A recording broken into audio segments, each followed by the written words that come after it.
Entertainment.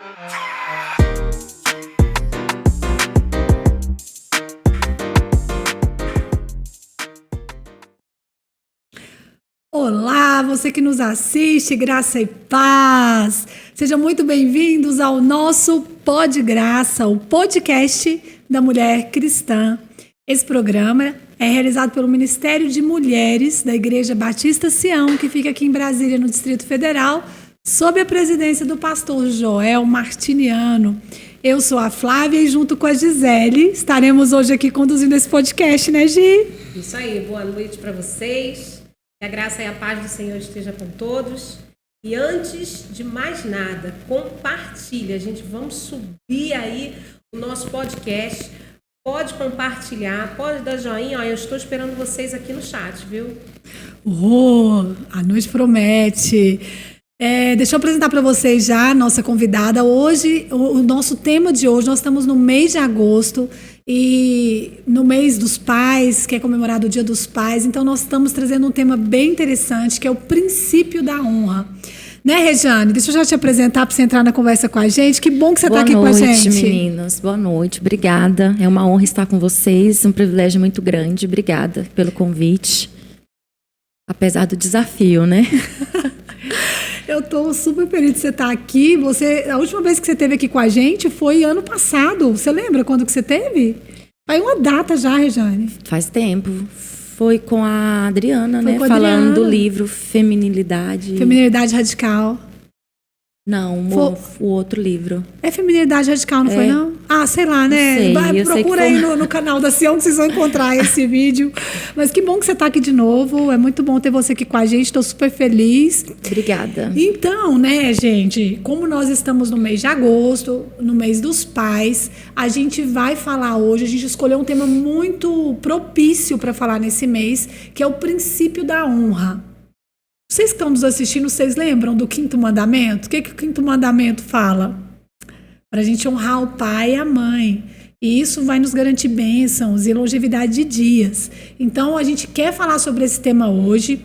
E é um tema importante, é um tema relevante, porque é difícil as pessoas cumprirem esse mandamento. Muitas pessoas têm dificuldade de cumprirem esse mandamento, né, Gi? É isso aí.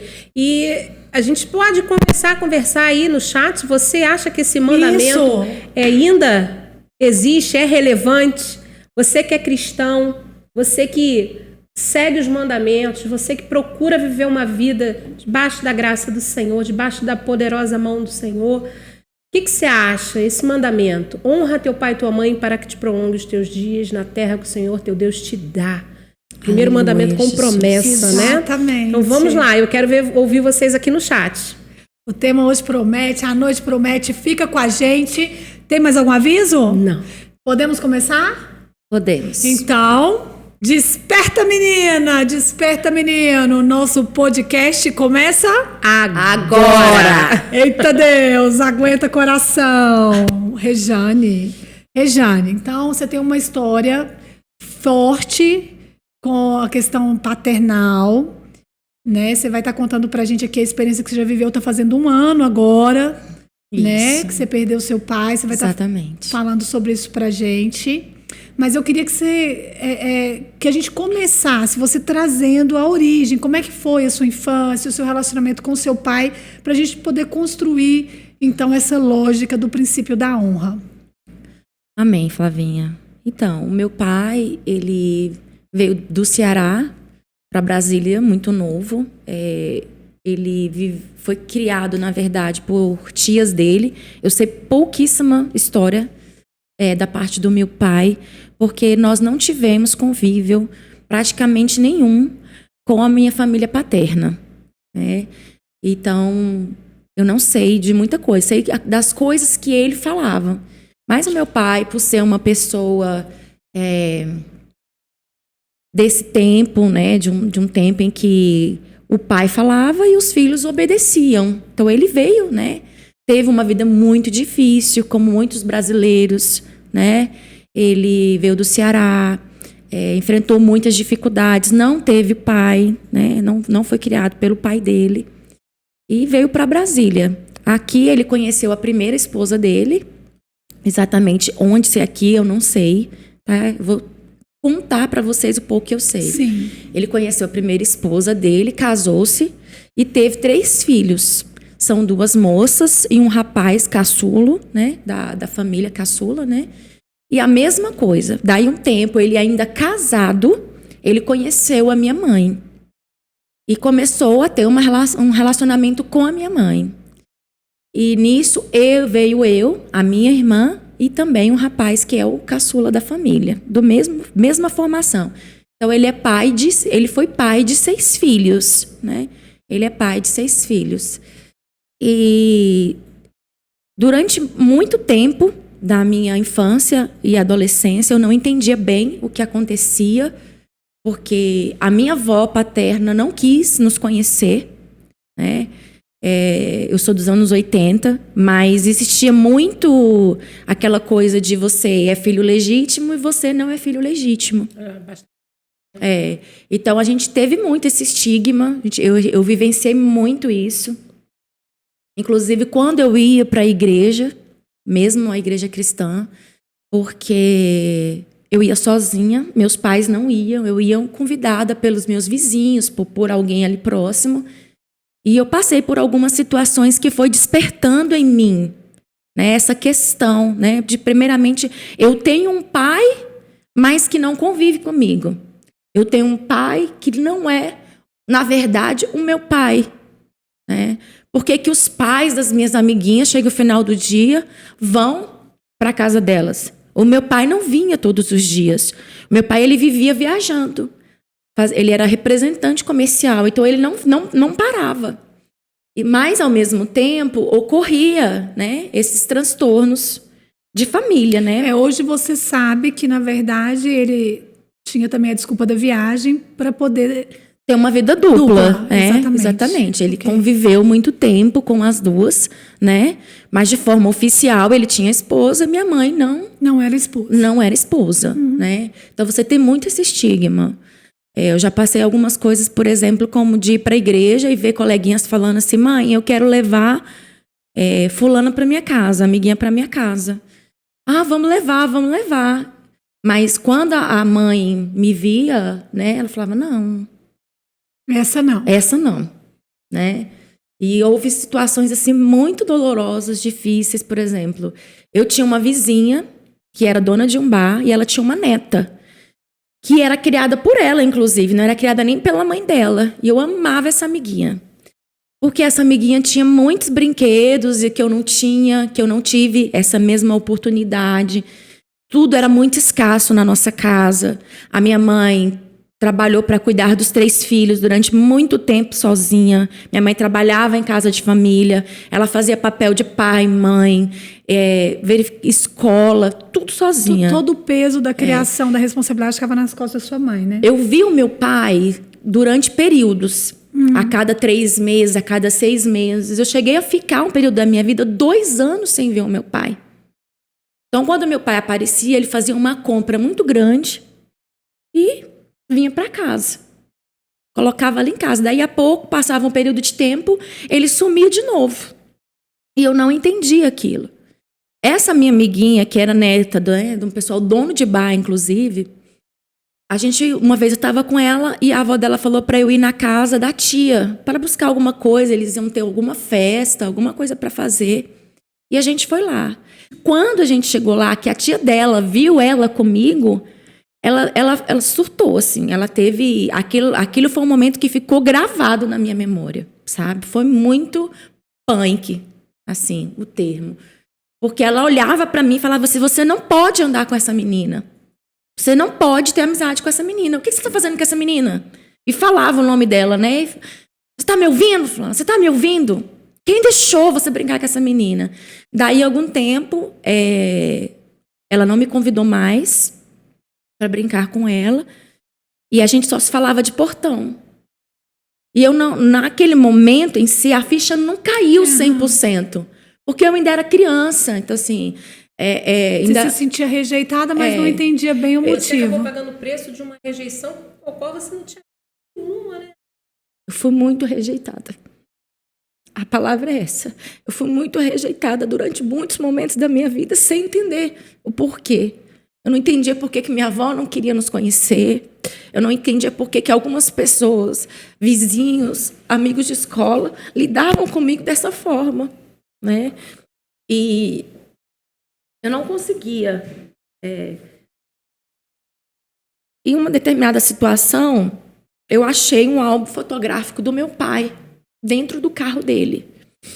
E meu pai estava em trajes muito íntimos, assim, de fotos muito familiares, e eu fiquei sem entender aquilo.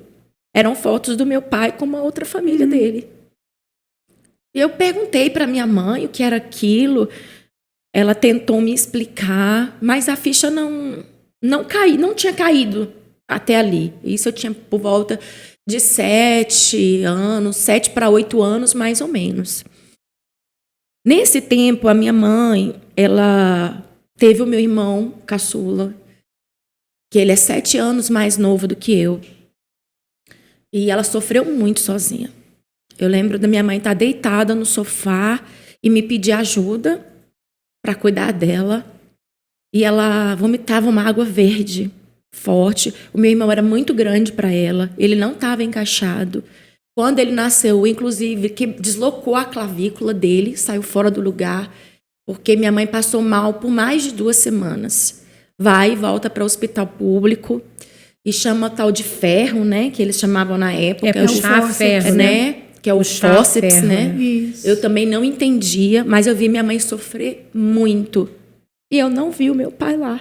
Em nenhum desses momentos eu vi o meu pai lá com a gente, respaldando. Era vizinhos que levava, né? Que se disponibilizavam muito gentilmente de seus carros, né? Aliás, muito dos meus vizinhos cuidaram de mim, dos meus irmãos. Amém, né? A gente às vezes nem...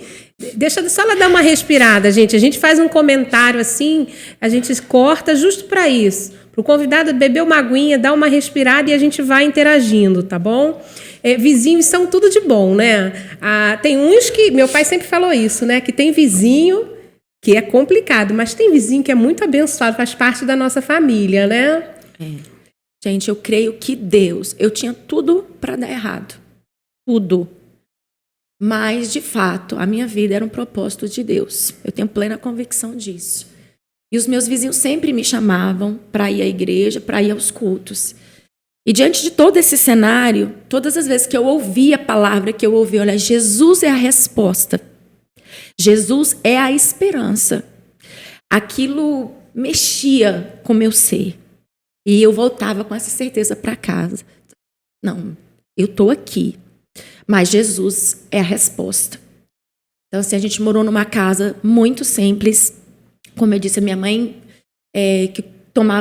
tinha que arcar com tudo. A minha mãe comprou uma primeira casa da X e ela só ia terminar de pagar quando eu fizesse 25 anos. E, então, em algum momento, ela resolveu trocar de quadra. E ela comprou um lote que era cheio de pessoas, que era totalmente alugado. E nós passamos a viver num barraco de tábuas, que era muito frio na época do frio, tinha muita muriçoca. Chegamos a passar necessidade, porque a minha mãe ficou doente após o nascimento do meu irmão. Ela teve depressão pós-parto seríssima. A minha mãe até hoje tem depressão, né? Nós lidamos com a depressão dela. Ela tem muitos medos, muitos estigmas ficaram dentro dela por essa opção dela, né? Eu não digo assim uma opção voluntária, eu não digo assim, minha mãe escolheu ficar com meu pai voluntariamente. Mas sabe quando você deixa de ser o protagonista da sua história, quando você deixa de entender que nós podemos e que Deus nos criou com um propósito, a gente vai viver aquilo, deixa a vida me levar. E quando a vida te leva e não você, de alguma forma, toma as rédeas da sua vida e fala, não, eu não posso agir assim. É muito difícil para os filhos. Né? Eu vi a minha mãe, uma mulher forte, uma mulher guerreira, uma mulher bonita, sucumbir. E isso foi me enchendo de ódio contra o meu pai. Então, eu tinha ódio por causa da ausência dele. Eu tinha ódio de como as pessoas me viam. Eu tinha ódio da pobreza que a gente vivia, né? E as minhas amiguinhas, algumas não eram assim, me maltratavam por isso. Hoje eu entendo que é que é bobeira, né? Hoje eu entendo que a maturidade me fez entender isso. Mas percebam, gente, isso para uma criança é cruel, né? é difícil. Para uma criança, porque eu não era nem uma pré-adolescente ainda. Eu cheguei a morar 2 anos em Minas Gerais com os meus tios. E quando o meu tio me buscou, ele me buscou justamente porque meu pai, a gente não sabia a notícia dele, minha mãe estava internada e nós estávamos completamente, eu aos 7 anos, com mais 2 irmãos, ao Deus dará. Meu Deus. Completamente. Um dia eu cheguei da escola, aos 7 anos de idade. E conforme eu fui entrando na rua, eu ouvi as pessoas dizerem assim: olha, eles levaram sua mãe. Eles levaram sua mãe. Aquilo foi me dando medo. Meu Deus do céu. Foi subindo um medo, sabe? Muito grande, muito forte. E quando eu cheguei em casa, que eu fui entender que o corpo de bombeiros tinha levado a minha mãe internada, porque ela tinha tido um surto. Eu me vi sozinha, cuidando dos meus irmãos. Você é a mais velha? Eu sou a mais velha. E quantos anos seus irmãos tinham nessa época?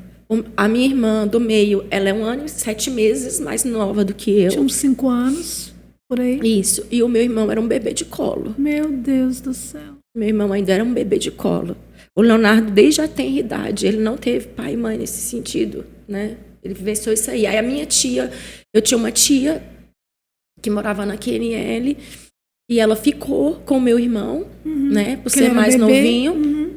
A minha mãe, para dar conta da gente, das despesas, ela tinha alugado boa parte da casa, além dos barracos que tinham lá no lote, que ela alugava. Ela alugou a parte da frente. E aí essa vizinha da frente começou a dar comida para mim e para minha irmã, né? As minhas tias entraram em contato com esse tio meu, que mora em Minas Gerais. E esse tio, então, veio nos buscar, né? E foi num desses momentos que eu perdi o chão. Eu me lembro como ontem. Eu orei naquele momento, eu já sabia, eu já conhecia o Evangelho, já tinha tido contato com o Evangelho. E naquele dia eu me ajoelhei perto da minha cama. E eu falei assim: Senhor, restaura minha família. Me dá uma família feliz. Me dá uma família de verdade, porque isso que eu vivo é um inferno. E eu lembro de ter aberto a Bíblia, de ter saído naquela palavra de Paulo e Silas, quando eles estão na prisão, né? E que eles oraram, e o que Paulo fala para o carcereiro, né? Depois, ao final, que as cadeias são abertas, e o carcereiro entra em desespero, e ele fala que ele queria que fosse salvo ele e a família dele, né? E o Paulo vai confirmar essa palavra, né? Que aquele que crê será salvo, tu e a tua casa. E eu guardei aquilo no meu coração. Você com 7 anos? Né? Muito forte. Com 7 anos. Meu Deus. Aí eu fui morar em Minas Gerais com esse meu tio. Ele é espírita. Eles são do Allan Kardec, né? Que é o kardecismo. Morei lá com eles esse período. Fui muito bem acolhida. Fui muito bem cuidada, muito bem assistida, né? Mas foi muito difícil, porque o estigma só aumentava. Todo lugar que eu ia, as pessoas perguntavam, né? De quem são eles? O que eles estão... Cada vez que a minha tia tinha que contar, que meu tio tinha que contar a história, aquilo me doía. Claro. Sim, você revive tudo novamente. Aquilo né? me doía, porque eu não me sentia pertencente a lugar nenhum. Eu não me sentia pertencente a lugar nenhum. Então era muito difícil. Aí,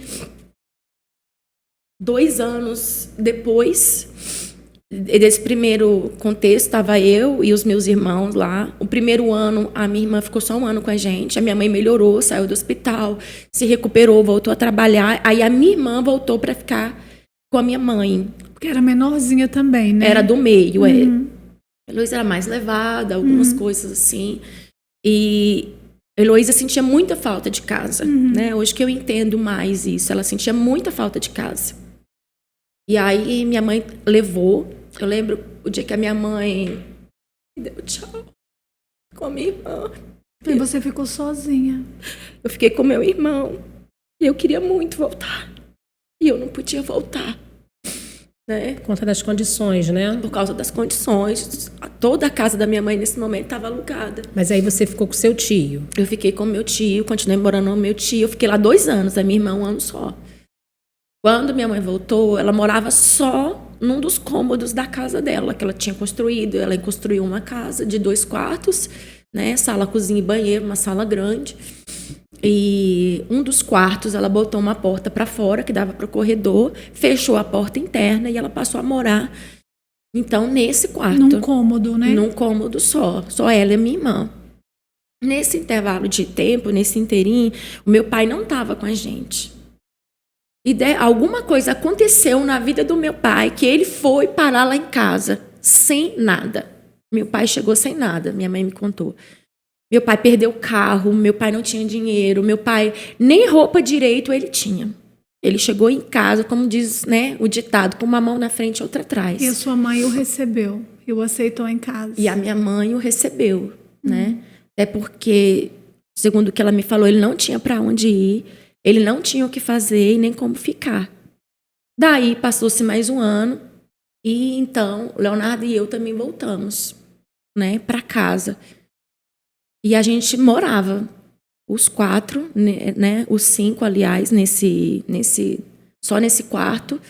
Meu pai conseguiu um emprego e, aos poucos, ele foi desalugando a casa e nós fomos, então, retomando as nossas vidas, né? Mas meu pai, muito rigoroso, era um pai muito difícil. Era severo. Muito severo. Quando meu pai vivia viajando, para vocês terem noção, às vezes eu ficava 3, 6 meses, como eu falei, sem ver o meu pai. Mas se ele chegasse e a gente estivesse na rua, meu amigo. Meu pai falava assim, psiu. Gente, por Deus, quando eu ouvi esse psiu, eu senti um frio na espinha. Sabe aquele frio que sobe assim na sua coluna e vem até aqui? Porque meu pai ele já ia tirando o cinto. E na frente dos coleguinhas, o pau comia na rua. Se ele pegasse, já era. E como é que era o nome do seu pai? Expedito. Seu Expedito não era brinquedo, não. Não. Meu pai, assim, com todo esse contexto histórico, ele era muito moralista, né? Muito moralista. E para mim, meu pai, pessoalmente, meu pai não tinha moral nenhuma. Eu só não podia dizer isso para ele. Vocês entendem? Sim, claro. Porque quem deveria amar, quem deveria cuidar, proteger, quem deveria prover, né? Todas essas coisas. Meu pai não estava lá. Então, às vezes, eu não falava, porque eu sabia que se eu falasse, eu ia levar um tapão na cara, né? Mas ele não fazia nada disso. Eu corria com a minha mãe e minha irmã nessas situações para dentro do banheiro, que era o único lugar que ainda tinha porta com tranca, e a gente ficava presa lá até ele se acalmar. Isso quando ele não tentava quebrar a porta. Não sei qual milagre que aquela porta nunca quebrou. Mas, às vezes, que ele conseguiu pegar, o negócio era feio. Então, meu pai era, assim, muito moralista. Uma pessoa, assim, muito dono de si, muito autossuficiente, né? O gato, lindo, meu pai, ele se achava muito lindo. E, com isso, com o tempo, eu comecei a ficar muito confusa em relação a Deus. Diante de todas essas circunstâncias, já tinha tido todo esse contato com a palavra do Senhor, isso não saía do meu coração. Eu fui catequizada no kardecismo. Eu fiquei um bom período lá, aprendendo muitas coisas. Mas eu orava todos os dias, porque eu já tinha aprendido a orar, né? Você já tinha tido uma experiência com o Senhor. A palavra já tinha sido plantada e florescida no seu coração. Como a gente fala, né? O Kid sempre falava muito isso quando eu cheguei aqui a Sião, né? O coração da criança é de quem chega primeiro. É verdade. Né? Eu sei que Jesus me viu. Mesmo quando pessoas que deveriam me ver não me viram. Jesus me viu. E eu entrei nesse conflito já na adolescência aí, né? Eu já estava com 13 para 14 anos de idade. Aí, diante de muitas coisas, meu pai foi espírita um período, começou aí com a minha mãe. Isso só trouxe problemas para nossa casa, problemas sérios, porque minha mãe começou a desenvolver transtornos. Eu não estou dizendo aqui, gente, que os transtornos se dão por questões só espirituais, tá? Eu estou contando a minha experiência e o que eu vi dentro da minha casa, né? Eu vi minha mãe desenvolver muitos transtornos de personalidade, de atitude. Eu vi minha mãe por várias vezes endemoniada. Eu vi minha mãe por várias vezes fiquei internada. Entendeu? E é muito forte. Muito forte. Ela passou a ter transtorno mental. Sim. E não é para menos, né? Sim. O meu pai, ele é 12 anos mais velho que minha mãe. A minha mãe não teve pai também. O pai da minha mãe, na verdade, faleceu aos 14 dias dela nascido, né? E ela teve que sair de casa muito cedo. Aquela época, quando os pais não podiam cuidar, eram as freiras que tomavam de conta, levavam para os conventos. Sim. Né? Então, muito cedo ela começou a cuidar. Ela não teve muitos ensinamentos, ela também não teve muito amor. Né? Você está falando da sua mãe. É. E aí a gente percebe, né? Sua mãe passou pelo catolicismo, passou pelo kardecismo. Sim. Bem jovem, né? Bem jovem. Né? E é muito difícil. Até hoje é muito difícil lidar com algumas coisas nela, porque isso vai ficando preso, vai ficando enraizado, né?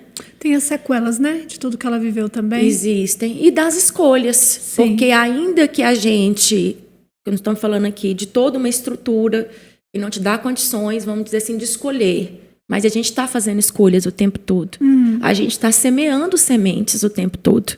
E quais são as sementes que nós estamos semeando? Né? Acho que o alerta, né, o maior desafio daqui da honra que a gente está falando, né, é você, primeiramente, perpassa pelos pais, né, pela figura do pai e da mãe. Tudo o que um pai e uma mãe faz vai repercutir ou positivamente ou negativamente sobre os seus filhos. Sem dúvida, claro. Né? Em algum momento da vida, né? Inclusive o estigma, né? O jeito de as pessoas tratarem ou destratarem. Né? Meu pai bebia muito. Meu pai se tornou alcoólatra. Né? Meu pai só resolvia as coisas bêbado. E era tapa, porrada o tempo inteiro. E eu, por ser a mais velha, tinha que estar ali o tempo todo intermediando isso. Ele era agressivo? Muito. Quando estava bêbado, muito. Meu pai uma vez me deu uma surra, eu fiquei toda marcada. Eu estava com um vestido de alcinha. E ele me achou na rua, ele saiu, eu saí, e ele voltou antes do que eu esperava, e ele me achou na rua. E aí ele me bateu nesse dia muito, porque ele já tinha tomado umas. Me bateu muito. Eu tive que ficar 2 semanas na casa da minha tia. Minha mãe mesmo pegou e me levou para lá, porque os vergões eram muito marcados, né? Que cheguei a ficar roxa mesmo. Minha tia me deu uma outra blusa para poder usar, porque as pessoas ficavam vendo aqueles vergões perguntando o que tinha acontecido aquilo comigo. E aí, quando eu entrei no meu processo de conversão, um dia eu falei, Deus, eu sei que o Senhor existe, eu sei que existe um Deus verdadeiro, Criador dos céus e da terra. E eu quero falar com esse Deus. Eu quero servir a esse Deus. Mas eu não sei, Senhor, aonde que o Senhor está. Eu não estou conseguindo entender, porque minha cabeça está tão bagunçada. E eu comecei a orar a Deus sozinha nesse sentido. Como eu falei, desde criança eu aprendi a orar. A minha mãe ia nesse período também para a igreja, foi em alguns momentos. A gente chegou a pertencer à Igreja do Monte, na Ceilândia. E a gente ia muito para Monte, ia muito para oração. Muitas vezes eu acordava, né, com o ré-pré-pré acontecendo, e eu estava deitada. Né? Então eu aprendi, e isso não saiu do meu coração. E nesse período já, com 14 anos, eu comecei a orar. Eu lembro que eu orei mais ou menos um período de 6 meses. Todos os dias eu orava a Deus. Eu ajoelhava e orava a Deus nesse sentido. Eu falava, Senhor, eu sei que existe um Deus verdadeiro, que criou os céus e a terra. O Deus que tudo pode, que tudo vê. Eu quero servir a esse Deus. Eu sei que existe um Deus verdadeiro. Eu quero servir esse Deus. E, né, como diria o pastor Manuel, Deus fala, fala, faça e repete. Né? E Deus é lindo e maravilhoso, não desperdiça lágrimas. Estou eu na escola e um dia aparece um grupo chamado Querigma. um grupo de missionários peruanos, não sei se vocês já ouviram falar, que tocava aquelas cornetinhas, né, de bambu, que tem aquele som muito agradável, e gravaram muitas músicas, né, daquelas cornetinhas ali. E eles começaram a falar do evangelho ali de novo. E aquilo que estava guardado acendeu dentro do meu coração. Com quantos anos você estava, Maria? Eu estava com 14 anos. Com 14 anos ali. E isso ficou assim. E isso só aumentou as minhas orações. Isso só me motivou, né, na minha oração. E realmente, eu creio que colocou fogo. E o fogo do Espírito. Amém. Acendeu aqui. E eu comecei a falar: Deus, eu quero que o Senhor me mostre onde o Senhor quer que eu te sirva. Porque eu quero servir esse Deus que os irmãos falaram lá na escola, né? Foi um momento muito simples, foi um momento de uma dinâmica muito simples, mas também nunca saiu do meu coração. E aí um dia uma amiga minha me convidou para ir à igreja, né? A Igreja Cristã Evangélica Boas Novas, que fica na QNL, entre a 13 e a 15 da QNL. Ainda existe lá. E lá eu conheci a Cristo, né? Fui batizada pelo pastor Antônio Wilson Evangelista de Souza, né? Desenvolvi um relacionamento muito íntimo com eles, porque uma pessoa muito sozinha, uma adolescente muito sozinha ali na igreja, né? Logo ele começou a cuidar de mim, juntamente com a sua esposa, Elielma. Eles têm 2 filhos, Leonardo e Átila, são mais novos do que eu, mas são a minha família afetiva. Beijo, papai. Beijo, mamãe. Oh, Rejane, que lindo, Rejane. Muito bom poder estar falando isso para eles hoje, né? A gente sempre testificou, a gente tem esse relacionamento até hoje. Nós desenvolvemos, de fato, uma família afetiva, né? E uma família que eu digo que ela foi formada no sangue de Cristo Jesus. Deus, ele é lindo, né? Ele levanta pessoas para cuidar. Quando Deus tem um propósito, não adianta. A gente vê acontecer muito essa questão da família afetiva dentro dos embaixadores do rei.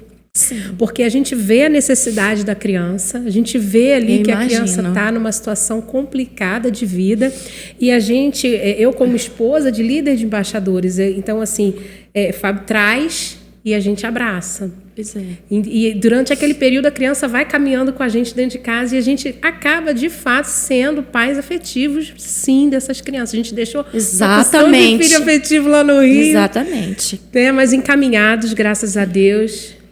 E olha, Gi, eu posso dizer anjos de Deus, sim, nas nossas vidas, sim, anjos providenciais, né? O amor de Deus não falha, queridos. Nunca. O chamado da graça ecoa e o Senhor usa vidas para isso. Quando eu cheguei ali à igreja, eu também, primeiramente, fui acolhida pela missionária Solange. E olha só, eu morava na 23 da Ceilândia Sul. A irmã Solange era nova aqui em Brasília. Ela veio de São Paulo, de Ubatuba, que é o mesmo lugar onde mora a minha mãezinha, né? A minha mãe afetiva, Elielma. Eles foram morar de aluguel na 19, na 21, na quadra 21. Então eu só tinha que atravessar a rua. Eu estava na casa da irmã Solange, né? Dessa missionária. E a missionária Solange foi quem desenvolveu comigo o discipulado da nova vida em Cristo. Muito bacana. Ela e a filha dela, Rose. Né? E eu me lembro até hoje que no dia 3 de junho de 1995, então já aos meus 14 anos, consciente, plenamente consciente e convicta, eu fiz a oração, reconhecendo Cristo como meu Senhor e meu Salvador, ali na casa da irmã Solange. Né? Foi o meu primeiro contato e o meu primeiro ano ali, né? E eu reconheci a Cristo. Dali, desse discipulado, eu já saí para me preparar para o batismo. Fui batizada no dia 6 de dezembro do mesmo ano de 95. Faltavam apenas 11 dias para eu fazer os meus 15 anos, completar os meus 15 anos. Não tive ninguém da minha família no meu batismo. Ninguém. Ninguém se dispôs a ir, nem meu pai, nem minha mãe, né? Rejane, mas deixa eu só te interromper um pouquinho. Você começa numa história de vida de fracasso, de tristeza, de escuridão, de desolação. E aí você tem um encontro com o Senhor, Deus coloca pessoas no seu caminho, te atrai para Ele, você é acolhida, cuidada. E ali a esperança renasce no seu coração. Então você passa a ter uma perspectiva diferente já, até em relação ao seu pai, ou isso também foi acontecendo? Assim, Flávia, não foi fácil. Eu estava muito ferida, né? Estava muito machucada por tudo. Claro. Durante todo esse processo. E você era um adolescente ainda, né? Então, assim, eu vejo assim que o Senhor primeiro me chamou e cuidou de mim. Sim. E aí vai entrar a minha família afetiva e o papel deles. Porque mesmo batizada, né? Agora eu tinha o desafio de viver nova vida em Cristo. Eu deveria honrar meu pai e minha mãe. Mas eu tinha um ódio muito grande do meu pai. Né? Por todas essas circunstâncias. O meu irmão era um bebê. Então, eu fiquei com raiva do meu pai por todos eles. Por causa do Leonardo, por causa da Elô, por causa da minha mãe, porque meu pai era casado. Aí você já sabia, já tinha essa percepção de que ele tinha outra família. Que ele era 12 anos mais velho do que minha mãe. Né? Então, ele tinha muito mais preparo, na minha cabeça era assim. Mais responsabilidade. Mais responsabilidade. Né? Mas aí o meu pai, né, Antônio Wilson, chegou para mim. Eu fui trabalhar na secretaria da igreja e ele me acolheu. Ele falou, não, filha, calma, não é assim, né? Aí ele foi tratar comigo essa questão de que realmente o pai deveria amar, proteger, prover, né? Cuidar. E aí ele começou a me trazer a realidade dele, mas talvez ele não tenha tido isso. Me fez refletir. E a gente sempre orava junto, né? Ele sempre orava comigo, eles sempre oraram comigo. Em algumas dificuldades na minha vida, eles me acompanharam de fato, a gente estava ali. Né? E ele falou assim, você precisa perdoar. E eu falei para ele, eu não consigo perdoar o meu pai. Eu não consigo perdoar o meu pai. Eu preciso de ajuda. Porque eu entendo o amor de Cristo. Né? Mas foi entendendo o amor de Cristo que veio. Não porque eu era boazinha. Não porque eu era a melhor parte da história. Não. Foi entendendo que eu também era pecadora. Eu também estava sujeita a erros, a reproduzir essas ações que eu não queria, que eu já entendi e eu não queria. Né? Você não se vitimizou diante disso, diante de Deus, né? Porque tem gente que vai para diante de Deus numa situação dessa, ai, Senhor, olha para mim, aconteceu isso, e se vitimiza, né? Eu acho assim, Gi, que em um momento eu me vitimizei. Mas o Espírito Santo de Deus falou, ei, acorda. Desperta. Desperta, menina! O Espírito Santo falou, ei. É porque tudo faz parte do processo, né? Você vem tão ferida, né? Você vem tão machucada. Eu acho que é normal esse primeiro insight, você ter esse sentimento de vitimismo, de se sentir coitadinho, né? E assim, eu acho que toda menina, né, toda mulher tem uma ligação muito forte com o pai. E a gente desenvolve essa ligação também com Deus. A gente reproduz esse modelo com Deus. Então, assim, caramba, para Deus, você se derrama, você se vitimiza, você chora, e ele te levanta, mas ele é o pai da gente, né? E eu amava muito meu pai, apesar do ódio. Porque, na verdade, a relação de um amor e ódio é muito próximo. A decepção foi tão grande que levou para o ódio. Mas quando meu pai estava em casa, eu dormia com ele. Entendeu? E eu só não entendia por que meu pai era alguém tão difícil de lidar. Né? Por que meu pai, às vezes, tinha umas reações assim loucas. Uma vez eu coloquei uma bola na barriga, com menos de 7 anos, devia ter 5 para 6 anos, né? E saí dentro de casa, brincando como qualquer menina, e disse, mãe, eu tô grávida. E meu pai me deu um tapa que eu rodei. Você tá entendendo? E aí, diante de tudo isso, você já convertida, vivendo essa turbilhão dentro de casa, e como é que vem essa questão do perdão e do princípio da honra? Aí um dia, estou eu na igreja, depois dessa experiência, e me vem a palavra. Honra teu pai e tua mãe. Ai, entrou que nem uma flecha. E eu questionava, né? Pro meu pai, pastor, eu questionava, né? Falava muito. Mas isso e aquilo, e ele falava assim, filho, olha para mim. Aqui não está impondo condições. Não existe se. Não existe se acasos isso. Ou se Deus transformar, ou se Deus fizer, não. É imperativo, é uma ordem. É honra. Não existe barganhas. E você entendeu a graça, ele não. Quem entendeu foi você. A luz da glória de Deus brilhou nas trevas para você. Você consegue ver, entender agora pelo poder do Espírito Santo de Deus, por essa graça maravilhosa, por essa graça, né, imensurável. O Senhor te resgatou do mundo das trevas para a luz. Eu ia falar, aquilo me paralisou, né? Me paralisou. O que eu ia falar mais? O que eu ia argumentar Freou mais? aquele ódio dentro de você, você começou a refletir. Não freou o ódio. O emocional, a emoção ainda era verdadeira, né? Porque haviam coisas não resolvidas. Mas me levou, então, racionalmente, intelectualmente, né? E eu gosto muito da palavra de Hebreus, quando diz que nós devemos apresentar a Deus um culto racional. Né? Um culto racional. Que culto é esse que eu vou prestar a Deus? Né? Se eu já entendi, se Ele já me mostrou, se Ele já me libertou. Não existem mais se. Está consumado. Todas as coisas estão. A palavra do Senhor, ela é tão poderosa. Esses dias eu estava lendo Efésios e às vezes, ainda hoje, eu tenho 28 anos, gente, de convertida. Ainda hoje eu digo, uau, uau, uau. Eu leio a Bíblia e falo, uau. Sabe? E a minha história só me levou para isso. Quando Paulo está escrevendo Efésios, ele conclama toda a plenitude dos tempos. Que a igreja de Efésios entendesse que todas as coisas nas regiões celestiais, espirituais, já estavam ganhas sobre a igreja. É claro que naquela época eu não entendia tudo isso, a dimensão exata disso, mas eu começava a ter relâmpagos, né, lampejos dessa glória sobre a minha vida. E aí eu comecei, então, a orar e a falar, Senhor, eu preciso da sua ajuda. E comecei a mergulhar o que é o perdão, como perdoar. Eu era uma pessoa que se magoava muito facilmente, guardava rancor, muita raiz de amargura. O Senhor teve que trabalhar. Quando veio o meu namoro, né, porque quem me ajudou a perdoar foi o pastor Antônio Wilson e a sua esposa.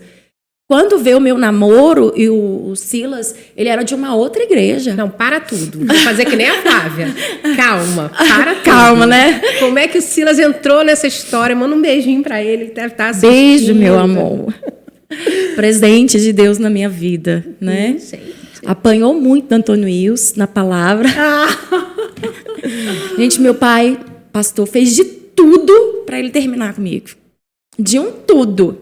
Enquanto pessoas tinham 2 semanas, o final de semana de curso para noiva, essas coisas, ele teve a capacidade de fazer 3 meses com a gente, 3. Ele tá certo. E detalhe, ele conversava comigo 15 minutos, falava, Rejane, você pode sair da sala. E pegava o Silas. E pegava o Silas e, mais de 1 hora, Silas saía derrotado da sala. Então, foi assim. Silas teve que pagar o preço. Mas muito como é que o Silas entrou na sua vida? Foi na igreja? Conheceu aonde? Conta pra gente. Foi assim. Eu continuei congregando na igreja que eu era. O Silas, da Igreja Batista de Ceilândia, né? Primeira Igreja Batista de Ceilândia, desde a infância. Batistão Raiz. O Silas Sim, é Batistão Raiz? Até no nome. Silas Batista Cardoso. Até no nome. Ele é Batista. Né? E a maior parte da família deles, vamos dizer assim, 90% são de cristãos. Ou da Assembleia de Deus, ou presbiterianos, ou batistas. E o meu pastor não gostou muito, né? O meu pai, pastor, não gostou muito, Antônio Wilson, porque quem que é esse menino, né? De onde que ele vem? Como que ele aparece aqui, né? E fica em cima da minha ovelha. Que história é essa, né? Ele ficou bem preocupado à época. E conversamos muito. Ele dava algumas palestras também para jovens. Foi essa época que ele despertou muito de trabalhar com os adolescentes, jovens solteiros que estavam em idade para namorar.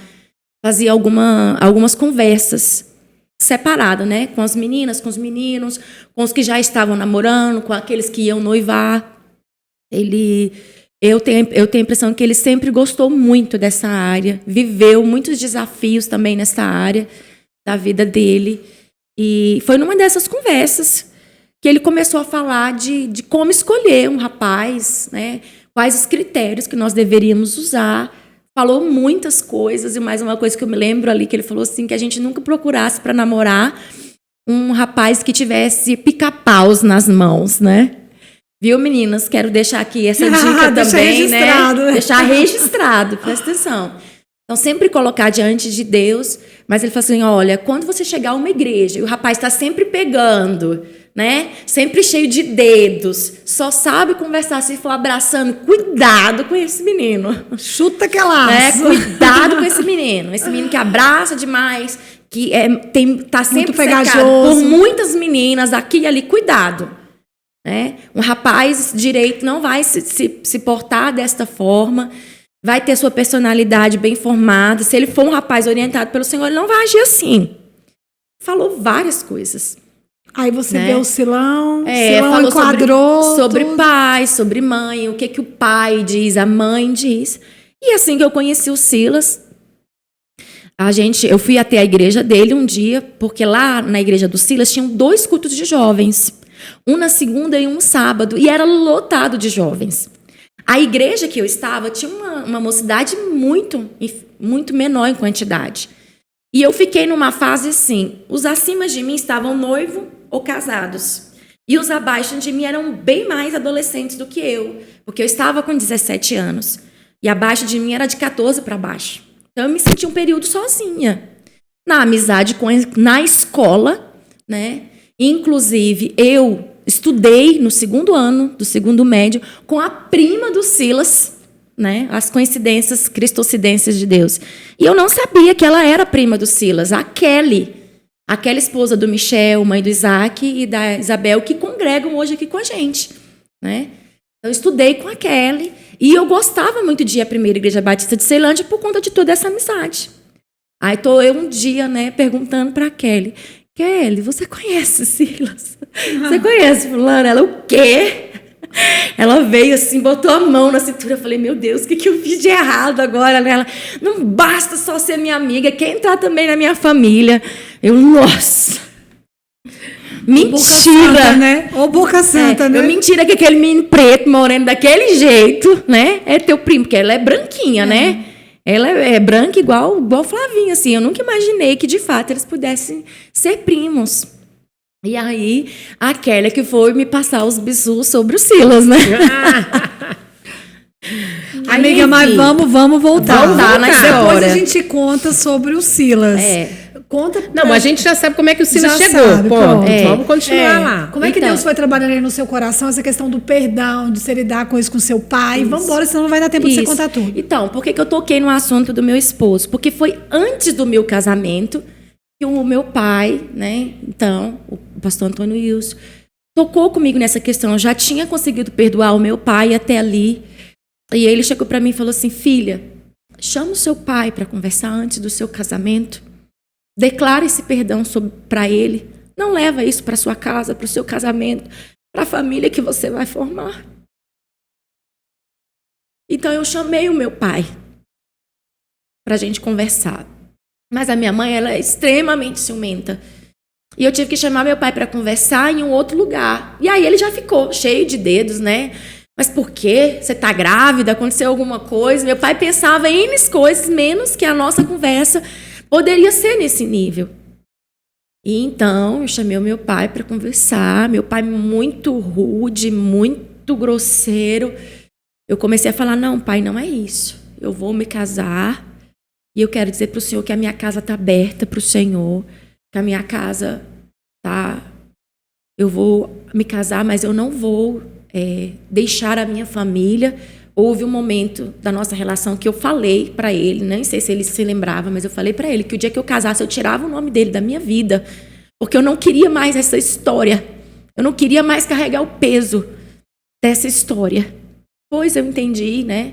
E não tive coragem de tirar nem o nome dele, nem da minha mãe. Hoje eu entendo que faz parte da minha história. Não estou carregando uma maldição, faz parte da minha história. E foi o meio em que Deus escreveu a sua história de cruz sobre a minha vida, né? E falei para meu pai, pai, eu quero te pedir perdão.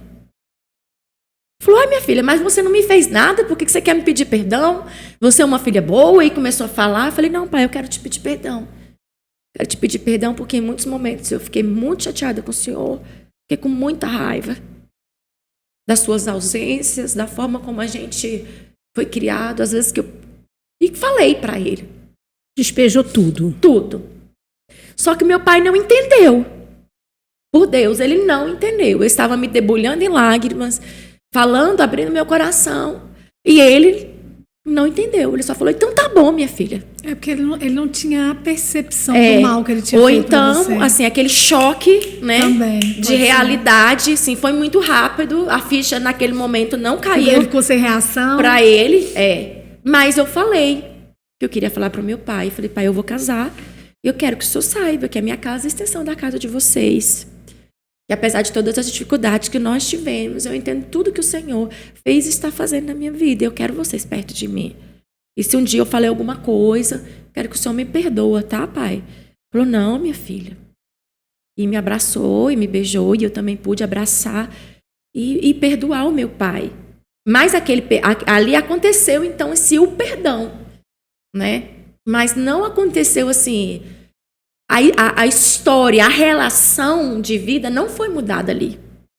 Porque meu pai continuava a ser aquele homem ignorante, meu pai continuava a ser aquela pessoa extremamente independente da família, entendeu? Meu pai, pro meu casamento, ele falou, quando a gente foi falar, ele falou assim, ó, você pode casar, porque por mim vocês só juntavam, não precisava nem de casar.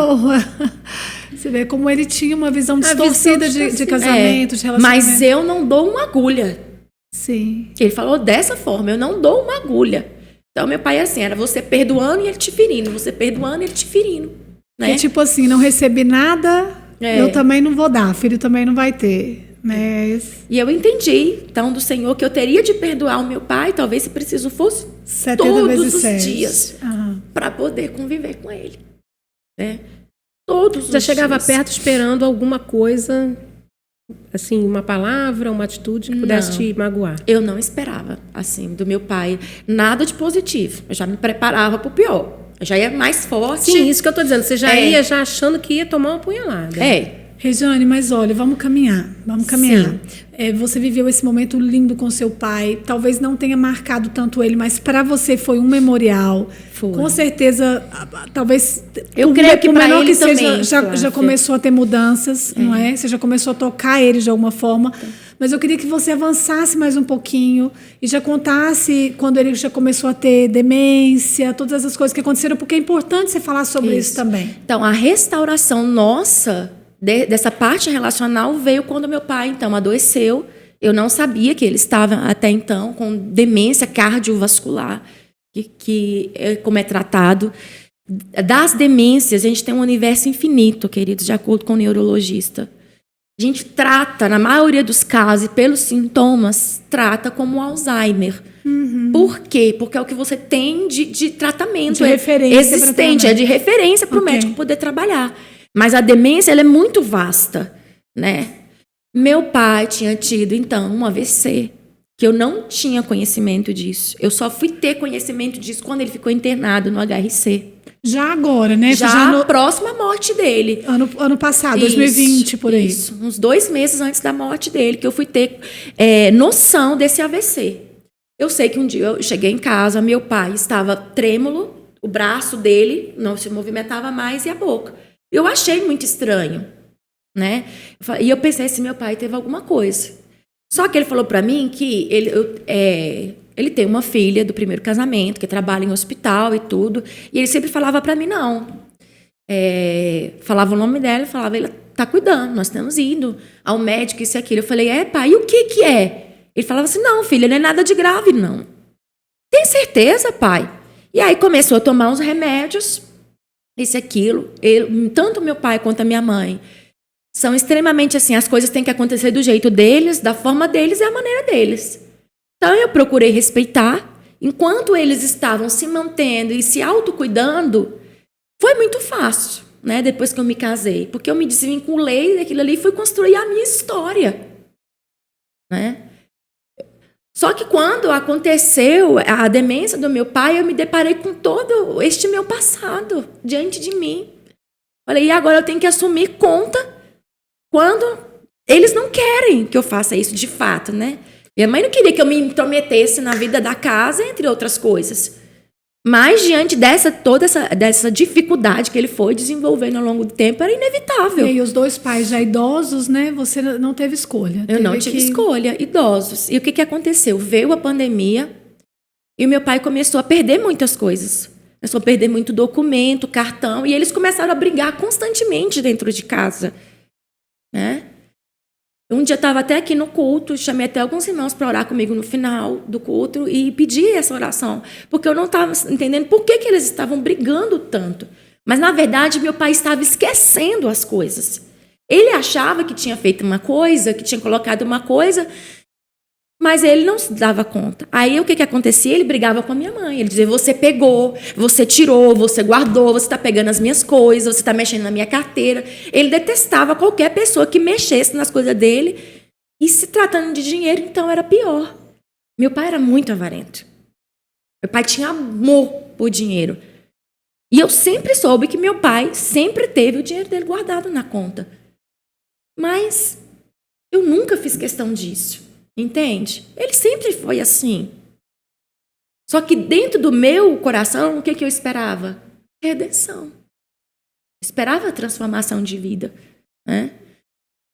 Antes do Saulo nascer, o meu pai se converteu. Converteu a Cristo Jesus, reconheceu Cristo, batizou-se e passou a ser cristão. Mas ele ainda tinha algumas coisas que estavam ali, né? Da velha natureza. Ele ainda estava brigando muito com a nova vida em Cristo e com a velha natureza. Muitas vezes ele passava lá em casa, eu morava em Vicente Pires, ele ia lá em casa e passava lá para a gente orar. E às vezes eu oferecia um café, alguma coisa para ele comer. Ele falava, não, filha, eu estou de jejum.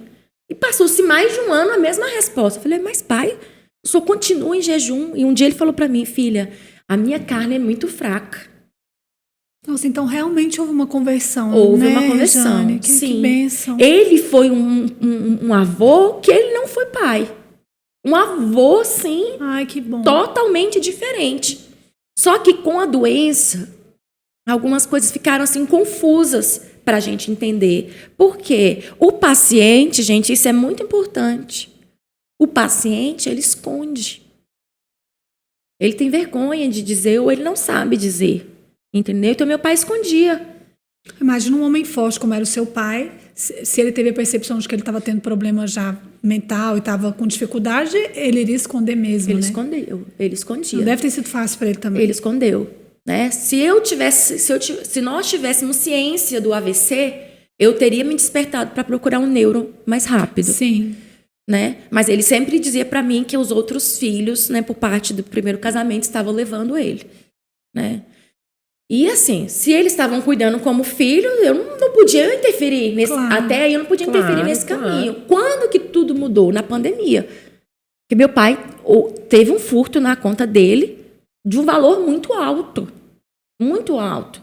Não vou entrar nesses méritos aqui, está registrado, foi ele mesmo que registrou o boletim de ocorrência, né? Mais à frente, depois que eu fui ao neuro, uma conversa com o neuro e com ele, eu tive que tomar a decisão, então, de fazer a curatela, que era uma coisa que eu não queria, né?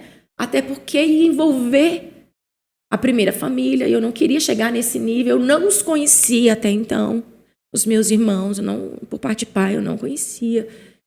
E era uma decisão muito difícil, até porque meu pai não tinha bens, assim, para dizer, tá deixando uma fortuna. Não. Só que aquilo mexeu tanto com o emocional dele, com a cabeça dele, a pressão dele estava nas alturas. Meu pai era hipertenso, diabético. E a gente não sabia. E já tinha desenvolvido a demência. Quando eu cheguei para o neuro, ele falou assim, Rejane, quanto tempo você percebeu isso?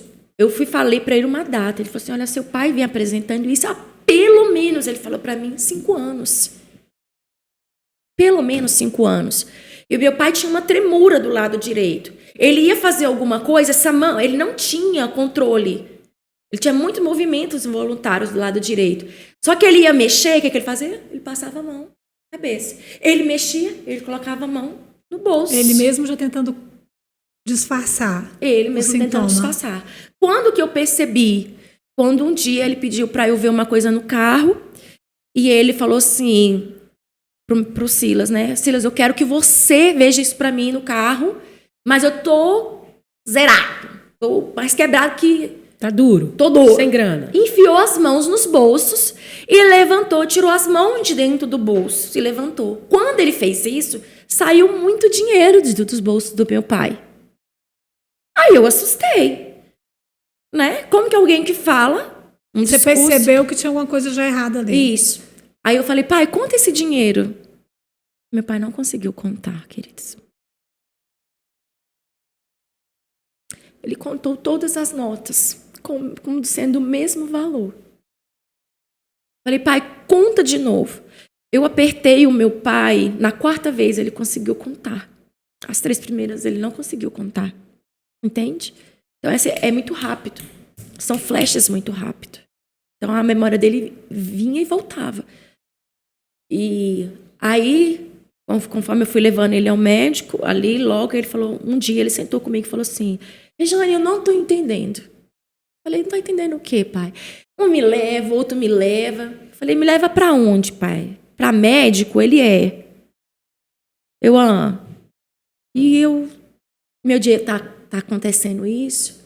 Eu preciso da sua ajuda, minha filha. Eu não estou bem. Eu preciso da sua ajuda. Ali a ficha caiu. Muito. Aí você entrou com ação de interdição, conseguiu interditar ele, passou a ser curadora dele e administrar os bens dele. Isso. Isso foi quanto tempo até o dia fatídico em que ele saiu de casa e veio todo aquele desespero de você perder o seu pai, Rê? 1 ano e 8 meses. Ele ficou sob a sua curatela durante 1 ano e 8 meses. Mais ou menos. E a degeneração? Não, a curatela em si não, né? Porque a curatela foi menos tempo. Sim. Que eu comecei a cuidar dele, levar para médico e tudo. Aí depois que veio a interdição, foi necessário a até a interdição sair, né? Levou um tempo. E quando eu peguei o meu pai não tinha R$1 na conta. Meu pai era aposentado. Meu pai não tinha R$1 na conta. Tinha acontecido o furto, né? Eu não podia assumir o meu pai e não fazer a curatela. Né? Como que eu ia provar que eu não peguei esse dinheiro, que eu não mexi com isso depois? Então, reuni os meus irmãos, né? E conversei só com os meus irmãos, por parte de pai e de mãe. Eu não envolvi a primeira família nisso. Porque era uma decisão nossa. Ele já estava morando há muito tempo conosco, ele tinha me feito esse pedido. Os meus irmãos apoiaram. Nós pegamos dinheiro nosso para dar entrada no processo. Foi dinheiro pessoal de cada um, né? A primeira parte. E então nós demos início ao processo de curatela. E eu comecei a cuidar do meu pai. E foi nesse cuidar do meu pai que eu comecei a caminhar de mão dadas com meu pai. Né? Eu comecei a abraçar ele, me abraçar todos os dias que eu ia embora. Eu falava, pai, eu te amo. Você sabe que eu te amo. Ele falava, eu sei, minha filha, eu também te amo. Vai com Deus. Vai logo, que Silas está te esperando. Porque eu saía do meu trabalho, essa época eu trabalhava. E depois de sair do meu trabalho, eu ia fazer as coisas da casa para facilitar para minha mãe, né? O meu pai, chegou um momento que ele estava urinando em qualquer lugar. Essas coisas, né? Houve uma medicação que deu uma melhora, controlou mais isso aí. Mas ele já estava nesse nível, assim, para você ter noção. Então você viveu nesse finalzinho que você queria ter vivido a sua infância inteira, a sua adolescência, né? Inteira. Eu lembro que a gente, às vezes, eu orava com ele no carro, eu cantava e ele batia palma, eu cantava louvores, ele batia palma. A gente sempre orava juntos antes de eu ir embora, né? Ele pedia para o Silas cortar o cabelo dele e pintar o cabelo dele. Ele era muito vaidoso, né? Era o Silas quem pintava e cortava. Quando a gente atrasava o final de semana de fazer essas coisas, porque assim, às vezes eu ia lá, mas o Silas não ia. E quem tinha que cortar era o Silas, né? Aí ele falava, você é um tratante, rapaz. Já combinou comigo não sei quanto tempo e não vem aqui. Eu tô aqui, ó, jogado. Sem fazer essa barba. Fazia barba toda hora, Todo gente. vaidoso seu expedito. E ele esquecia que tinha feito a barba e tornava a fazer. Então a gente tinha que esconder o barbeador, tudo isso. E aí o Silas cortava, eu pintava. Eu perguntava pra ele, e aí, pai, ficou bom, né? Ele falava assim, eu sou bonito. Se vocês são feios, o problema é de vocês, né? Mas e aí? Aí foi aumentando essa questão do Alzheimer até que foi houve... aumentando. Só que aí o que aconteceu? No dia 22 de maio do ano passado, o meu pai, era um sábado, eu estava aqui na igreja, né, ensaiando com a equipe, e pedi oração, inclusive, pelos meus pais. A Iris estava orando e jejuando comigo, porque eu precisava tomar decisões quanto a ter um cuidador com meus pais. Mas a minha mãe não permitia, ela resistia muito à presença de uma terceira pessoa dentro de casa. E estava muito difícil, eu já estava para enlouquecer, gente. Eu não sabia o que fazer. Eu queria alugar uma casa maior, que tivesse uma outra independente para eles irem morar. Minha mãe não aceitava. Eu queria colocar um cuidador, minha mãe não aceitava. Eu estava assim numa situação extremamente difícil. E tendo que viver a minha vida. O meu esposo e o meu filho não queriam isso. Um filho adolescente precisando de você também, né? Sabe? Pensa, todo esse contexto, toda essa história, né? Para o Saulo foi difícil também. Entender tudo isso.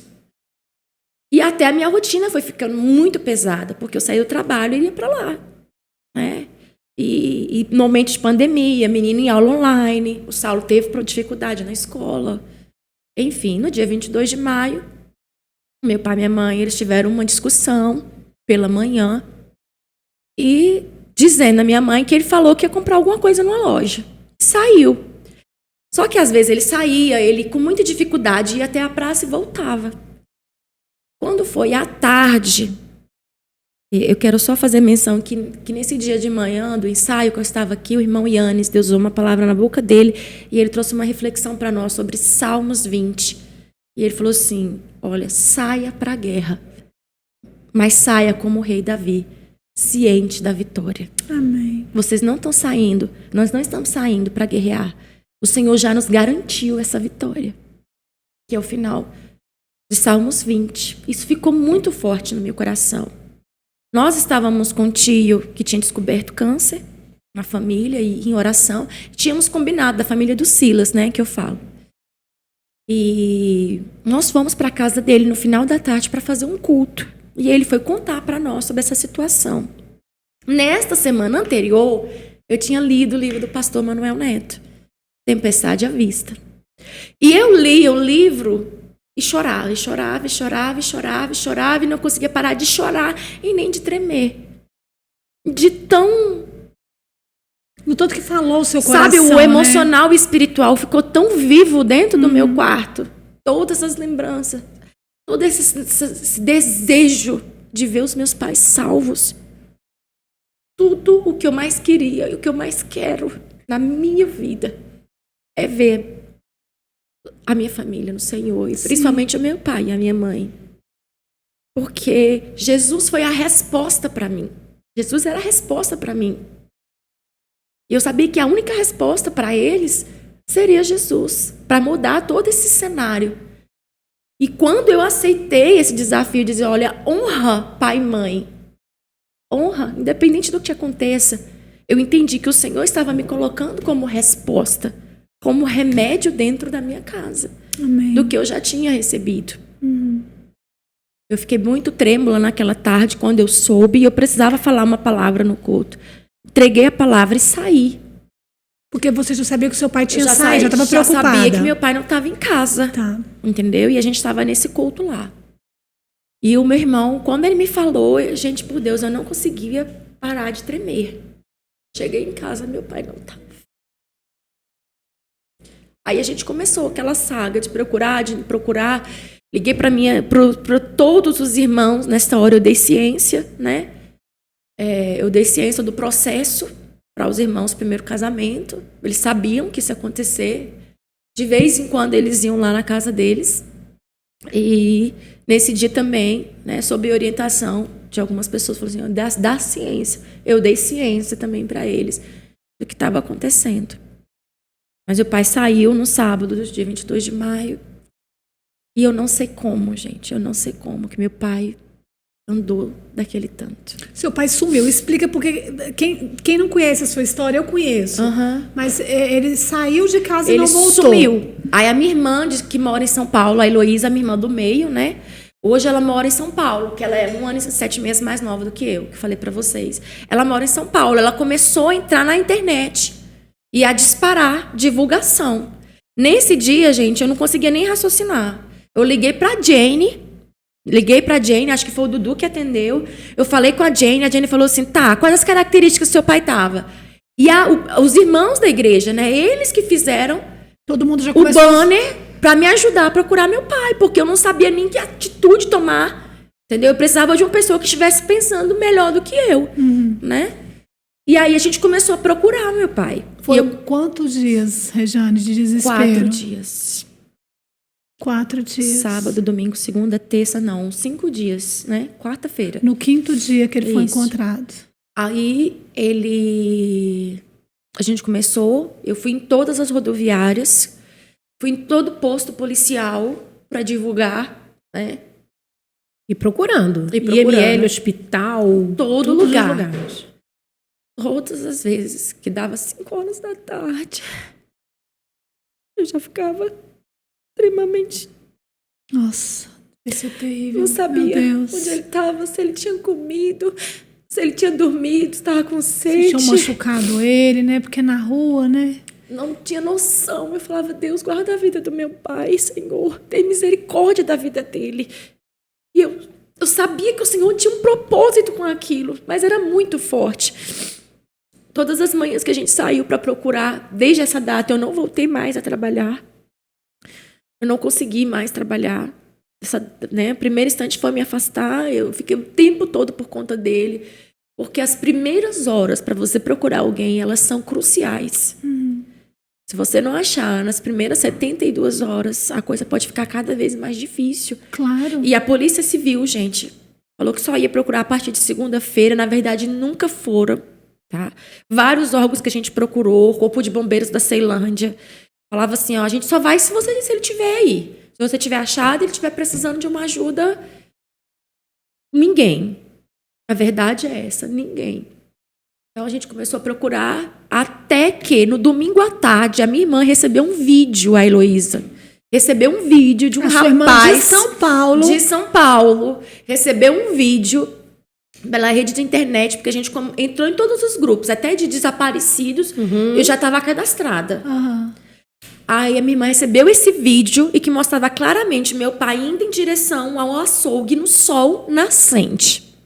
Cara, que loucura, eu nunca imaginei. Eu pensei que você tivesse recebido essa primeira informação, então foi ela. Foi ela, foi a minha irmã que recebeu. Eu estava dentro de casa com a minha mãe, na casa da minha mãe, e desesperada, pedindo, Deus me mostra uma luz. Você partiu pro sol nascente? Aí a gente partiu pro sol nascente. O rapaz filmou meu pai porque ele achava que meu pai estivesse bêbado.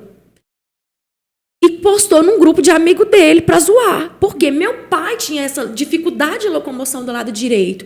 Quando ele ia subir um degrau, ele precisava levantar o bracinho do lado direito, sabe? Oh, meu Deus. Muitas vezes que eu ia com ele ao hospital, eu precisava segurar ele. Se eu deixasse o estacionamento muito longe, as primeiras vezes eu me dei conta que eu não podia fazer mais, ter um estacionamento tão longe. Porque ele cansava, ele falava, ai, minha filha, ai, sabe? E eu pensava, como que meu pai andou desse tanto? Então, na verdade, a gente entende, pelo que as pessoas foram dando de informação na internet, que ele pegou um ônibus e foi parar no terminal do Penorte, ali na QNR, né, que descendo já é o sol nascente. Talvez ele tenha pegado um circular, eu não sei. Eu não sei como que ele conseguiu fazer isso. Eu acredito que ele teve a ajuda de alguém, porque ele não ia conseguir chegar até ali sozinho. E aí, diante disso, a gente começou a fazer buscas ali no local. Avisamos para a polícia, né?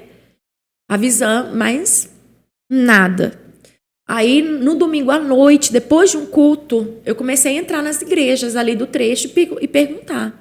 Aí um pastor me falou que teve contato com meu pai. Entendeu? Que ele tinha passado lá de tarde e tinha pedido água. Falei, mas pastor, ele falou para onde ir? Ele me falou. Ele falou para mim assim, eu tô indo para casa. Mas sabe, assim, uma pessoa que não sabe dizer que está perdido. Realmente ele estava procurando a casa dele. Só que ele não sabia dizer que estava perdido. Meu pai, a doença, a demência, ela tira toda a sua percepção espacial, temporal. A pessoa não sabe mais qual que é o dia da semana, a pessoa não sabe mais se localizar, direita, esquerda, entendeu? Isso vai se perdendo. Então, na cabeça dele, quando ele saía da rua, alguém sempre levava ele de volta para casa, os vizinhos, porque conheciam ali pertinho, coisa da rua, né? Então, assim, ele achava que se ele achasse o portão, né, bege, que era o da minha mãe, com muro cinza, ele ia achar a casa, entendeu? Mas ele estava muito distante de casa. E eu tive essa informação no domingo, e aí, conjuntamente com os meus irmãos, o meu irmão teve a ideia da gente colocar o carro de som. Colocar um carro de som para sensibilizar as pessoas do local, informar que ele estava perdido, as características dele e para fazer as pessoas entenderem que ele não ia falar, mas que ele estava sozinho precisando de ajuda. Uhum. A minha irmã, de pronto, também nos ajudou, nos atendeu na parte financeira. Foi ela que arcou com esses custos à época, que mora em São Paulo. E assim a gente começou a colocar o carro de som, que começou a rodar ali. O terminal da expansão do setor O, QNQ, QNR, o restaurante comunitário que tem lá próximo, em todos os lugares. E todos os dias nós saímos para procurá-lo. Né? Eu, meu irmão, o Silas, né? Alguns amigos se juntaram a nós, a Jaqueline, uma amiga nossa. A gente começou a imprimir cartazes. Gente, eu fui em todas as vilas dos carroceiros ali perto, o pessoal que cata papelão, o pessoal que trabalha com reciclagem. Tem a vila lá, né, dos carroceiros que ele chama. Qualquer casinha feita de papelão, gente, eu entrava, eu botava a cara lá dentro, na expectativa de achar meu pai. Até que na segunda-feira, eu fui parar num lugar chamado Fazendinha, no Sol Nascente. Gente, é só chácara, é um setor de chácaras mesmo, de fazenda para trás. É um lugar ermo, um solo, né, extremamente íngreme, acidentado, com várias valas, né, é um solo rochoso, inclusive com penhascos. Quando eu cheguei naquele lugar,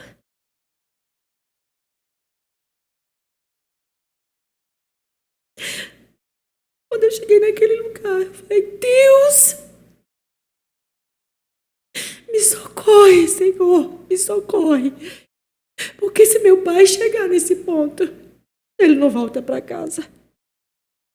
Não volta.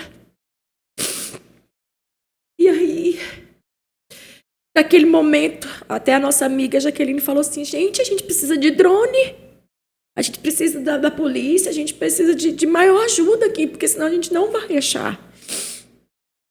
E muitas pessoas mandando para a Record, né, para ver se a Record gravava com a gente, para ajudar. E, na verdade, a Record não nos atendeu de imediato, claro, porque eles têm toda uma agenda, né, enfim.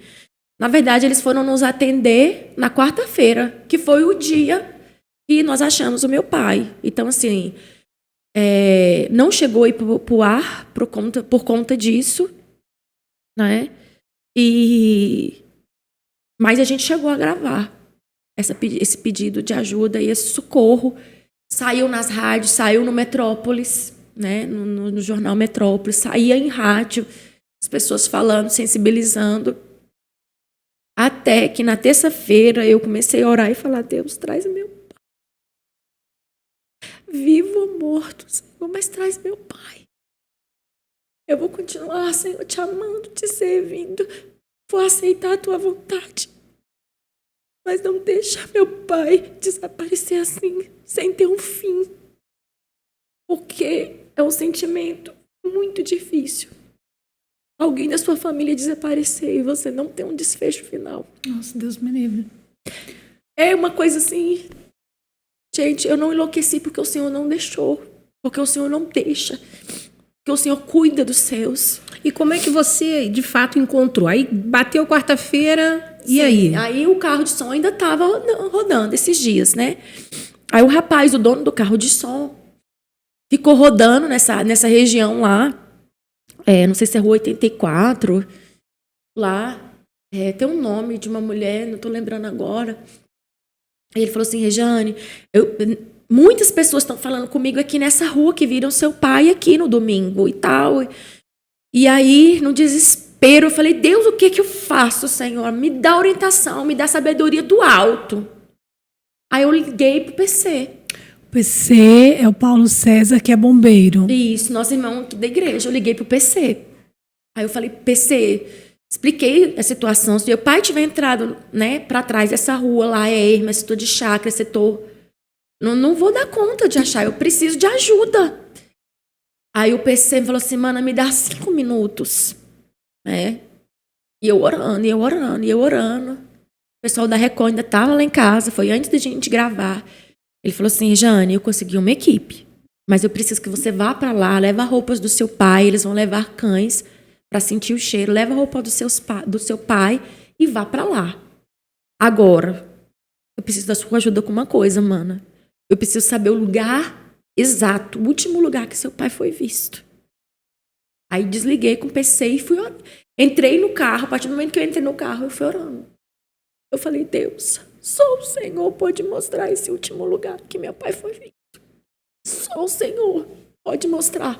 Mas aquela palavra do irmão Yannis estava no meu coração. Vá para a guerra com certeza da vitória. Né? E a palavra do livro, né? Tempestade à Vista, do pastor Manuel, que ele vai tratar justamente da tempestade que está ali no livro de Marcos, de Mateus, né? Em que Jesus anda sobre as águas. Então eu falava, Senhor, eu quero caminhar sobre as águas. Quero caminhar. Todos os dias de manhã que eu estava procurando meu pai, por uma coincidência, que o Silas ligava o som, a primeira música que eu ouvi era Oceanos. Era Oceanos. Até que teve um momento que meu pai foi para o hospital. Eu não dava conta, gente, de mais ouvir essa música, Oceanos. Não dava conta mais. Mas aí volta para quarta-feira. Você Aí, entrou no carro e partiu para lá fui com tudo pra lá. que o irmão pediu para você levar. Quando eu cheguei lá, um senhor estava martelando uma horta, uma coisa. Ele falou assim, deixa eu te falar uma coisa. Você que é a filha dele? Eu falei, sim. Seu pai está aqui, ó. Seu pai está nesse lugar por aqui. Falei, você ouviu meu pai? E comecei a conversar com ele. Né, tentar entender por que eles não ajudaram. Ele falou que ele caía, levantava, pediu água. Eu falei assim, eu pensei que ele tivesse bêbado. Né? Mas não era. Era o problema que eu já tinha falado para vocês. Até que veio uma moça, uma adolescente, ela me procurou e falou assim, moça, eu vi seu pai descendo essa rua aqui. A última vez eu vi seu pai descendo essa rua aqui e apontou. Nisso, o pessoal e a equipe do Corpo de Bombeiros chegou. Quando eles chegaram, aí veio tudo, gente. Aí Deus abriu o mar. Aí Deus começou a caminhar, de fato, sobre as águas ali e ordenar sobre aquela tempestade ali. Aí chegou drone, chegou cachorro, chegou uma equipe enorme. Aí eles levaram uns 20 minutos para subir o drone, mapear a área, foram pelo local que a moça tinha me indicado e mostrado e entraram. No que eles entraram, em mais ou menos um intervalo de 8 minutos, sem brincadeira, eles acharam meu pai. Essa ajuda deles foi crucial, então, porque você estava tão perto e não conseguia achar. E não ia dar conta de achar. E ele estava desmaiado, caído? Como é que estava a situação? Ele estava dentro de uma vala. Tadinho. Machucado, né? O rapaz do Corpo de Bombeiro chamou ele pelo nome. Seu Expedito, ele, tô aqui. Ele caiu dentro de uma vala que provavelmente tinha lixo. Ele se machucou, né? E ele não dava conta de sair. Ele não tinha força nas pernas para sair daquele lugar. Meu pai ia morrer provavelmente ali. Aí de lá ele saiu, foi pro hospital de Ceilândia, ficou internado. Toda a roupa dele teve que ser jogada fora. Meu pai engoliu muita terra. Que a respiração dele era só terra. Do jeito que eu estava na rua, eu fui para ficar com meu pai naquela noite. Não banhei, não comi, nada. Eu fui ficar com meu pai. E eu só consegui agradecer o pessoal do Corpo de Bombeiros, né? Imediatamente, quando eu soube e eu não tinha ainda visto meu pai, eu ligava pro PC. Liguei pro PC e falei, PC, meu pai tá vivo. Me fala, por favor. Ele tá vivo, ele tá consciente. Aí que veio a notícia de que ele estava vivo, de que ele estava consciente. Aí eu fui encontrar com meu pai no hospital de Ceilândia. Aí você não viu retirarem ele, nada disso você participou? Não, eles não permitiram. Entendeu? Eles pediram pra gente aguardar por ali e, se necessário for, que fôssemos embora. Porque até, às vezes até atrapalha no resgate, nesse dia, né? tinha até helicóptero. Né? Talvez ele precisasse de um atendimento. Nesse dia tinha até o helicóptero, mas não foi necessário o helicóptero, pelas condições dele. Ele fez todos os raios-x no hospital, fez uma gama de exames que mostrou que ele não tinha nada quebrado, ele não tinha esses machucados, né? Ele tinha escoriações na pele, superficiais, né? Principalmente nos ombros dele, nas costas dele. E quando eu cheguei lá, eu me lembro de falar, pai, eu e o Léo estávamos atrás de você. Ele abriu o olho desse tamanho. Eu falei, pai, a gente estava te procurando, papai. A gente estava te procurando, meu amor. Passei a noite com ele.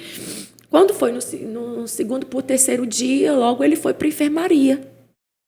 Refizeram os exames nele, fez teste de Covid. Ele já tinha tomado as vacinas, né? Tinha levado para tomar as vacinas. Fez um monte de coisa nele. Eu sei que, por fim, meu pai foi parar na enfermaria. E era questão de um procedimento cirúrgico que ele precisava no braço, né? Ele estava com algumas amiísas, que eles chamam nos braços, né? Ainda no corpo, em algumas partes, precisava ser limpo, tratado. Mas a equipe cirúrgica nunca tinha tempo para atender um caso tão simples como esse, dentro do hospital. Não era urgência? Não então, era urgência. Entrava na fila. Não entrava como prioridade.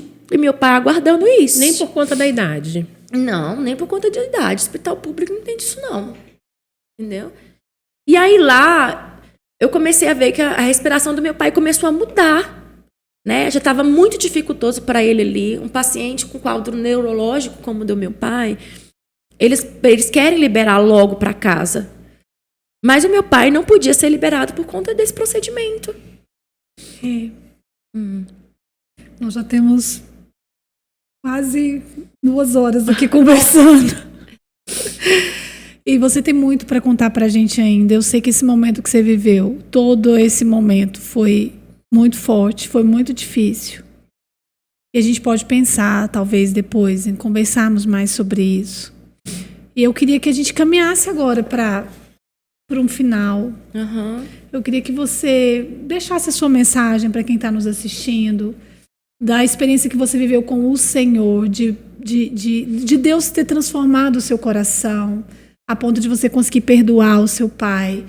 E Deus restaurou esse relacionamento, usou todas essas circunstâncias para trazer a restauração desse relacionamento. Deus te deu essa oportunidade. Sim. Eu sei que poucos meses depois o seu pai realmente veio a óbito. Sim. E você chora até hoje por isso. Mas vamos deixar uma mensagem positiva para quem está nos assistindo, de como o Senhor agiu, de como foi redentor, de como foi restaurador o relacionamento de vocês. O meu pai desenvolveu pneumonia hospitalar e ao final de 3 meses exatos, no dia 21 de agosto, ele faleceu, né, por conta dessa pneumonia que foi só se agravando, o quadro neurológico dele também. E eu entreguei o meu pai para o Senhor, queridos. Eu tenho a plena convicção que em todos os momentos, foram momentos muito difíceis, eu precisava ter a certeza da salvação do meu pai, eu acho, no meu pensamento, de tudo que eu tinha vivido. E o Senhor me deu esse tempo para estar com ele e ele confortou meu coração. Amém. E ele falou para mim assim, filha, graça não vem de vós. É dom, é meu dom. Eu dou para quem eu quero. Porque eu sei que meu pai não merecia, como nós não merecemos. Mas o Senhor é o Deus da graça. Amém. Não é mérito, é favor de Deus. É graça, é misericórdia do Senhor Jesus. E o que o Senhor confirmou no meu coração foi isso. Que não dependia do meu pai, nada, não dependia de mim. O Senhor estava me usando como bálsamo, como remédio, como canal. como resposta de Deus, e Ele ainda quer me usar na minha casa, Ele ainda está me usando para isso, de saber que Jesus é a resposta. O que eu quero dizer para você que está passando pela sua tempestade na sua casa, e todos nós somos provados, né, em algum nível da nossa vida, nós temos os nossos dilemas pessoais. O que eu quero deixar para você é que a voz do Senhor vai te chamar por sobre essas águas. Mas você precisa ter a convicção que Ele está ao seu lado, por mais difícil que seja. E principalmente no que concerne a graça, a gente precisa saber que não é mérito. Não existe algo que a gente possa fazer, por mais que a gente queira fazer. Entende? Porque eu vivi anos querendo essa remissão. E a gente quer fazer. Se eu fizer isso, ajuda. Se eu fizer aquilo, ajuda. Né? E a gente, às vezes, não deixa Deus ser Deus. A gente quer ser o Deus nas circunstâncias. Principalmente quando envolve as pessoas que nós mais amamos. Então, honrar pai e mãe, viver esse quinto mandamento foi muito forte para mim. Né? Não era mais só uma questão de... Era toda a minha vida empenhada nisso. É saber que o Senhor me preparou para esse momento, que Deus trabalhou a minha vida, me deu uma estrutura física, emocional, me deu uma família, me permitiu construir uma família diferente, me permitiu fazer escolhas diferentes, colocou anjos de Deus para me orientar, né? Para ser família de Cristo Jesus. E a família de Cristo é isso. A família de Cristo, ela acolhe, ela é resposta. A igreja, né? Eu e você, meus irmãos, nós somos resposta de Cristo para esta geração má e perversa. Não é mérito, é graça. E não imponha limites na fé. Se Deus quiser fazer, Ele vai fazer. Independe de mim, de você. O nosso maior dilema é entender isso. E é muito pessoal. Mas Deus vai tratar conosco no pessoal e vai tratar também com a nossa casa, com a missão que Ele nos entregou. Nós precisamos ter plena certeza e convicção disso. Amém? Uau, meu Deus! Você foi edificado? Você que está nos assistindo? Esse é o nosso especial Dia dos Pais. Eu espero que o Senhor tenha falado ao seu coração de maneira especial. Fale a sua vida, que marque a sua vida como marcou a nossa. Obrigada pela presença de vocês. Até o próximo vídeo, se Deus quiser. Graça sobre graça. Amém. Tchau. Tchau, tchau.